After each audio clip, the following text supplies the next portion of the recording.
El diablo en el metro de la Ciudad de México, la línea oscura que va directo al infierno. Hay un rumor persistente que se arrastra como una rata gigante por los andenes olvidados del sistema de transporte colectivo metro de esta gigantesca y caótica metrópoli. Se dice que en la línea más profunda y caliente de todas, la que huele a metal y a sudor, viaja un pasajero sombrío que no necesita un boleto de cartón o la tarjeta movilidad integrada para acceder a sus vagones. Yo solía ser un simple guardia de seguridad en el turno nocturno de la línea B, la que conecta a la gente con la zona más allá de la periferia, y mi trabajo era ignorar los ruidos extraños y las sombras veloces. Hasta que una noche de lluvia y tráfico lento vi algo en el túnel oscuro que me demostró que el infierno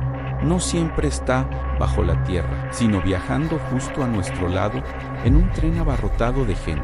¿Estás seguro de querer saber la verdad de lo que sucede cuando el convoy se detiene en medio de la nada y una figura con traje elegante sube en la oscuridad? Mi nombre es Ernesto y pasé 10 años de mi vida respirando ese aire pesado y viciado del metro. Esa mezcla de champú barato, frituras viejas y polvo de frenos que te penetra los pulmones. Conozco cada estación por su olor y sus vibraciones, desde la saturación de Buenavista hasta el olor a tamales de la estación Garibaldi.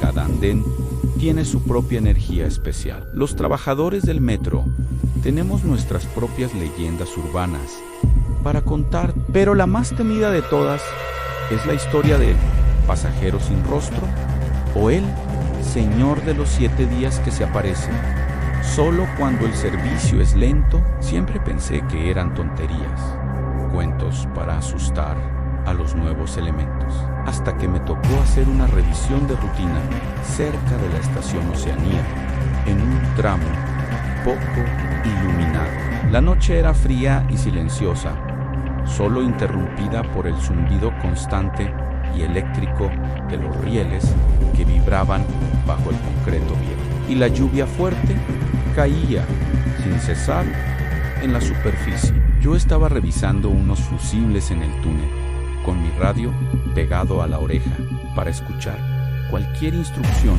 del centro de control de tráfico, deseando que mi turno terminara pronto.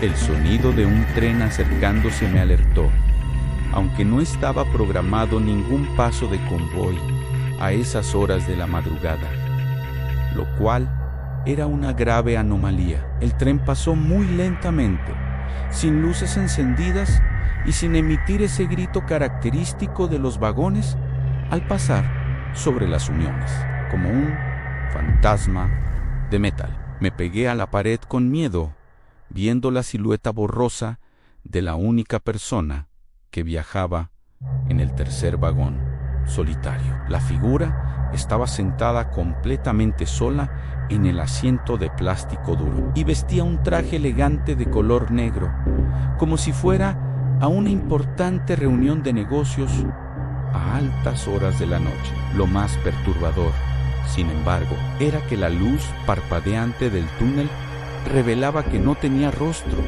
solo una sombra vacía donde debería estar su cara con ojos y nariz. Sentí un escalofrío de terror que me recorrió desde los pies hasta el alma, y mi instinto me gritó que corriera, que dejara mi equipo y no volviera a mirar hacia el tren en movimiento. La radio de mi hombro chirrió con una estática violenta y penetrante, y una voz grave y distorsionada susurró a través del aparato: ¿Vas a seguir mirando al diablo, Ernesto? Me lancé detrás de una caja de mantenimiento, totalmente paralizado por el miedo, tratando de entender cómo esa figura podía saber mi nombre completo. El tren se detuvo por completo justo donde yo estaba escondido, y el aire alrededor se calentó de forma insoportable, como si un horno gigante se hubiera encendido de repente en el túnel oscuro.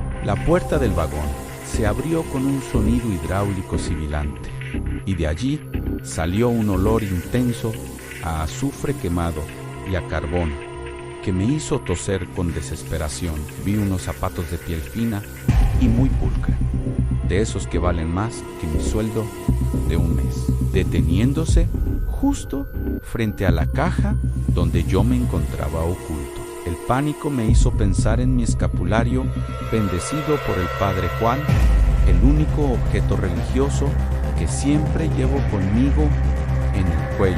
La figura, que ahora podía ver que era un hombre de altura considerable, se inclinó lentamente y su traje negro se fusionaba perfectamente con la oscuridad profunda del túnel abandonado. Sentí que el miedo me aplastaba el pecho y la respiración, mientras veía que la sombra de su rostro, sin rasgos, se acercaba a mi posición de cobardía y terror. El hombre, elegantemente vestido, extendió una mano huesuda y larga, y sus dedos terminaban en uñas negras y afiladas que parecían garras de un felino salvaje. La voz, grave, resonó en mi cabeza sin usar las cuerdas vocales y preguntó con una calma espeluznante: ¿qué haces tan solo a estas horas en mi estación, mi querido vigilante nocturno? Me arrastré hacia atrás, chocando contra el muro de concreto sucio y lleno de humedad, sintiendo que mi vida se iba a acabar en el fondo oscuro de ese túnel olvidado de la ciudad. El pasajero sin rostro no me tocó, pero su aura de maldad y poder era tan fuerte que me hizo sudar frío a pesar del clima gélido que había fuera. El hombre se enderezó, soltando una risa profunda y seca que sonó como el rechinido de un tren descarrilándose que me perforó los tímpanos. Luego, con un movimiento elegante y aterrador, levantó su mano hacia el techo del túnel y la pared de concreto comenzó a resquebrajarse lentamente, como si fuera de un simple papel. El hormigón se desprendió, revelando debajo una tierra rojiza y caliente, y el olor a azufre se hizo tan intenso que tuve que taparme la nariz con mi mano temblorosa de terror. El hombre sonrió, aunque no tenía boca, y señaló con su dedo largo hacia un hueco negro y profundo que se había abierto en la pared de la estación. Sentí que el túnel era un conducto que no llevaba a ninguna estación de la ciudad, sino directamente a las profundidades de un sitio maligno y de puro fuego. El diablo, pues, no podía hacer otra cosa. Me estaba mostrando el destino de ese tren fantasma que pasaba todas las noches sin hacer ruido. La figura se dio la vuelta y sus zapatos de piel comenzaron a hundirse en la tierra ardiente que se había revelado al mundo. El pasajero sin rostro regresó al vagón oscuro sin decir una sola palabra más. Pero la pregunta en mi mente era más fuerte que el miedo. ¿Qué pasaba con los demás pasajeros que se subían a ese tren en movimiento? La respuesta llegó al instante, cuando vi en el reflejo de la ventana del vagón a docenas de sombras silenciosas sentadas en los asientos, todas con la misma figura sin rostro que acababa de ver yo. Eran almas perdidas, gente que había tomado el último tren y ahora viajaban eternamente por un circuito que no tenía fin y que iba directo al inframundo. El diablo, nuestro elegante pasajero sin rostro, era el conductor de ese tren de almas en pena que recorría las entrañas de la Ciudad de México. Las puertas del vagón se cerraron con un golpe seco y sibilante, y el tren fantasma comenzó a moverse de nuevo, deslizándose silenciosamente hacia la oscuridad profunda del túnel, dejando atrás el olor a azufre quemado. Me arrastré lejos de la pared, sintiendo el concreto caliente debajo de mis manos, y logré tomar mi radio para pedir ayuda al centro de control. Pero mi voz no salía, solo un chillido agudo de puro pánico. Y el mensaje que salió de la radio fue el mismo susurro del pasajero en silencio Ernesto, nadie cree las leyendas que viajan en la línea oscura del metro. Me levanté temblando, sabiendo que la estación no volvería a ser segura para nadie y que las historias de terror eran muy reales. El hueco en la pared se había sellado, pero el olor a infierno y azufre se quedó conmigo. Renuncié a mi trabajo esa misma mañana, mi rostro tan pálido como el de los pasajeros sin alma que había visto en el tren que nunca llegó a ninguna estación. Ahora estoy aquí grabando esto con mi celular, pidiéndote un favor que podría salvarte la vida. Ansí, alguna vez te toca esperar en una estación del metro abandonada en la noche y un tren silencioso se detiene frente a ti.